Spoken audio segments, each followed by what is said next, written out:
Okay, I'm not a big fan of unboxing videos, but I haven't seen one online, so I figured I'd just do one really quick. I'm not going to be crazy about it.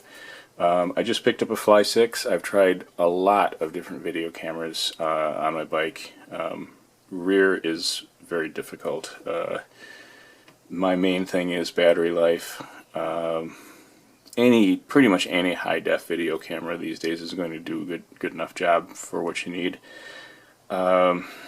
This one happens to be integrated with a taillight. I'm kind of actually hoping the taillight can be turned off because I've got a design shine in the back, and so I'd really rather have another half-hour battery life than have this thing flashing too. But anyway, if it doesn't, it doesn't. I don't care. This thing's rated at 30 lumens. 30 lumens is what I would consider to be these days a minimal nighttime tail light. It certainly wouldn't consider that in any way to be a daylight visible light. It's daylight. If you squint at it, you can see it. If you're looking at it, you can see it. But when I say daylight visible, what I mean is a driver it's not possible to not see you, even if they're not looking directly at you. Anyway, the 6-hour battery life is what I'm mainly concerned about on this thing. And we'll see. I'll do some testing. We'll see what we get. 720p video, in my opinion, is fine. So anyway, it's got the little cute magnetic closure. Very nicely designed packaging, which counts for absolutely nothing in my book. Quick start guide, whatever. Lots of noise. What are these stickers? Great. Something I won't use. There's the article. It looks like, yeah, I got this really deep discounted, and clearly it came from a bike shop that had it on display and just wanted to get rid of it. But man, I got it for 120 bucks, so I cannot complain in any way. It's chunky. It's chunky. I will put it up next to you know, some standard lights, but you can see that it's big. I think it probably has like an 18650 cell in it or something like that to get that kind of battery life. It comes with an 8 gig SD card. I'm guessing it's probably just going to be some generic SD card, but yeah, it's a Kingston. What do you know? Looks like micro SD or micro USB. That's cool. I really like it when they come with micro USB. I don't know why people are still using minis. There's a cable, blah blah blah. There's a couple of mounts. It's nice to give you 2 mounts, I guess. Couple of, well, 4 rubber bands. What do you know? That's nice. Lose them or break them or whatever. I don't know if they're particularly breakable. Well, there's some long rubber bands. I guess if you got an aero seat post or something like that. And this is clearly designed for people with aero seat posts as well. And then some other crud here. Little stickies on them. I don't know that I'll need that, but whatever. There's your unboxing. I'll continue with some other stuff. Okay. Got an on-off switch here and a mode switch over here. You should hit the on-off switch for a second. Oh, a little longer than that. Alright. Takes it a second to get going here. It's got a real noisy beeper, which is nice. It seems crazy noisy inside, but sometimes outside, wind blowing, cars driving by, you really can't see stuff. I've been playing with a mode switch. This is what it's doing when it's just recording and not doing anything else. It is possible to turn the lights off. There's your it's got 3 brightness modes. There's that one, there's a medium brightness mode and a low brightness mode, which I wouldn't use that outside of maybe low speed residential roads at night. If I'm going to use it at all, it's going to be the brightest mode that it has. Okay, the top light is a hot shot. The one on the seat post below that is the Fly6. The one on the rack below that is a Super Flash is the conventional one, and the one below that is the Pulse 60 from Performance, Axiom Pulse 60. This is directly off. This is directly off to one side. They're all somewhat visible. I don't know, the Fly6 is pretty decent. We're at twilight here. Okay, this is utterly unfair, but the supernova you see at the bottom there is the design shine. That's actually a daylight only mode.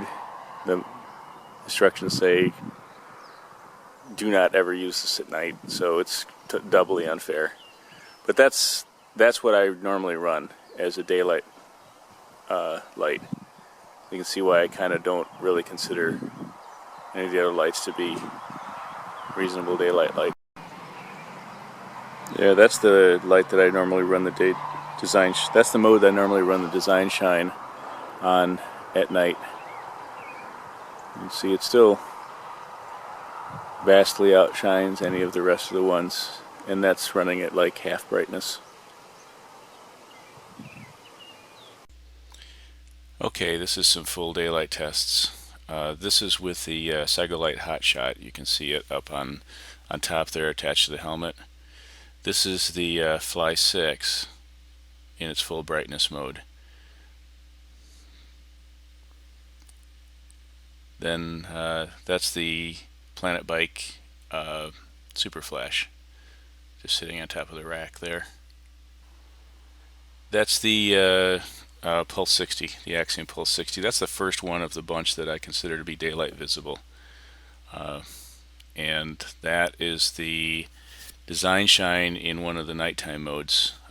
It's still brighter than the rest, but then upcoming here, there's an actual daylight mode on the design shine. So that's what I consider to be daylight, really super daylight visible. And then upcoming here is all of them running together.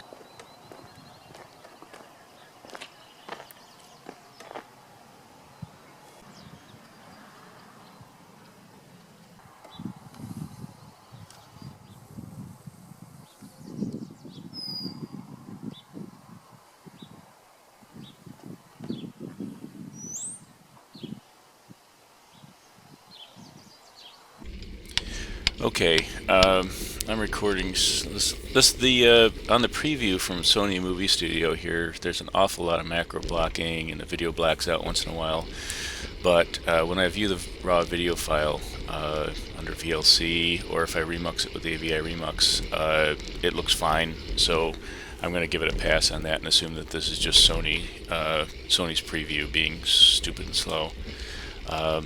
The audio on this is actually usable on most cameras. With the waterproof case in place, you get no audio or pretty much unusable audio. So that is a plus here on this camera.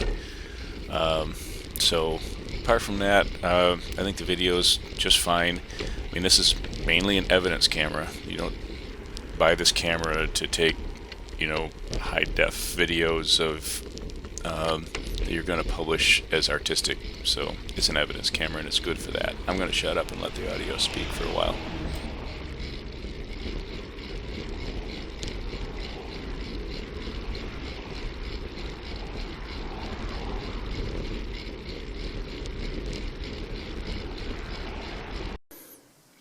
Okay, so it's a couple days later. I have been using it for a day or two. Some things that I wanted to clarify that I found out actually reading the manual, and just some impressions. I wanted to cover that these pads, you'd notice that some of these are angled, and that's so that you can adjust for if you have, get out of here, cat. If you have, for instance, more of a straight up and down seat post to mount it to, you can use one of the angled ones, or I suppose you could put it the other way around and adjust for even more angled seat posts. I think there's a 5 degree and a 10 or 15 degree. I can't remember what they are, but there's a couple of different ones. So there's that. This mount is nearly impossible to get off. I mean, you have to pull this little thing up here and then push it this way, or actually push it that way. The only way and it's so stiff, I can't. The only way I can possibly get it off is to push it up against the table and then try to reach my fingernail up underneath there. And then I have to shove really hard, and both times I took it off, I skinned my fingers up pretty bad. And this thing just went flying because it's really tight. That said, I don't really have a problem with just taking the whole mount off. It's real easy to get off, so I just take the whole stupid thing with me. The tail light on the thing, it's a respectable tail light, but it just isn't a daylight visible tail light, in my opinion. It's perfectly fine at night, although personally I don't like running just a blinking tail light at night. I think it there's, you know, whether driver fixation is a real thing or not. I prefer to not take any chances, and I like to have a constant light. So I would run a constant light in addition to this if I wouldn't rely on this as my only tail light. Of course, if I'm actually in the dark, I never run just one tail light anyway, just because I don't want to take the chance that my only tail light might fail. The bike-specific features of this are really quite nice, and you're never going to get them in anything except for a camera that's made specifically for a bike, which, as far as I know, this is it. The bike-specific features is that if it's recording and it goes over 30 degrees for more than 5 seconds, it kicks into what they call incident mode. They assume that you've been in an accident, and it kicks into incident mode, and in that mode it records for 1 hour and then shuts off. So with the included 8 gig card, that's enough so that you've got plenty of time before and an hour after the incident recorded and saved off. You don't have, with a 6-hour battery life, it's a real possibility that if they didn't have that mode, that if you had a fresh charge and the thing sat at the side of the road or in police custody or whatever and didn't shut off, that it would record over the incident. So that's really necessary, and it's a very nice feature. With most cameras, of course, that wouldn't be an issue because they don't have enough battery life to overwrite their memory, even if with a fresh charge. It also has auto off. If it doesn't move, I must have an accelerometer in it, probably both for the tipping and for the auto off. If it doesn't move for 15 minutes, it assumes that you just forgot to shut it off, and it shuts off. So that's also a very nice feature, because I've certainly forgotten to shut things off in the past, shut cameras off. It's really nice. It's the best rear camera that I've had. I am going to have to, I've got a 3D printer, so I will be fiddling around and trying to make some mounts, because honestly, the way this thing comes, it's seat post or nothing, and I use a rack trunk bag, and I really like it. For my testing, I have been using a backpack, and backpacks aren't bad in the summertime, but I really don't want to wear a backpack in the winter. So it's a problem I need to solve eventually. But overall, I got to give a thumbs up on this thing. It's a nice device. Might be a little overpriced at $170. Certainly at the original price, I think was $250. I can't really say that I would have paid $250 for the thing. The $170, yeah, probably I would have. I've paid $200 for most of my decent cameras. You know, at the price I got this thing for, oh hell yeah, I'd buy it again in a second. So anyway, that's what my final word is on the thing. Hope you enjoyed this.